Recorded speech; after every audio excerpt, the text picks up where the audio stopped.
Mga nasunugan sa Barangay Tangke, Dakbayan sa Talisay may napili isip benepisyaryo sa gipahigayong Kapuso Barangayan on Wheels sa GMA Regional TV.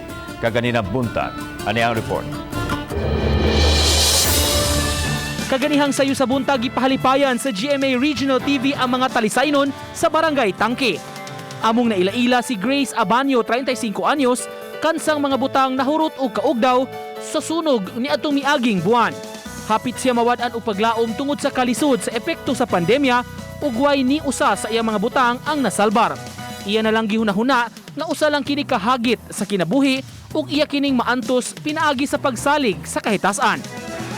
Siyempre, lisod kaayo kay nga naman gikan ta sa pandemic karon asa mi mo puyo nung nangaging adlaw balhin mi. Sama ni Grace, laing 120 ka mga talisaynon ang nagmalipayon tungod sa gihatag nga regalo sa Kapuso Network.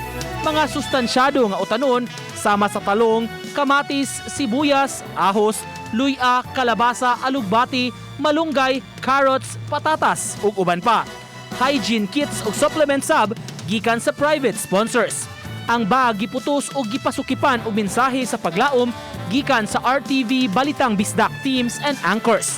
Malipayon ug mapasalamaton sab ang syudad pinaagi sa Local Youth Development Office sa Talisay sa pagduaw sa GMA Regional TV. Sa inyo mga social kanang contributions sa ato aron, especially sa pandemic, grabe jud all the time na jud mo di wa mo nibiya sa amo. Daghan pa unya mga barangay ang bisitahon sa Kapuso Barangayan on Wheels. Uban ni Philip Patricio, Nico Sereno, Balitang Bisdak.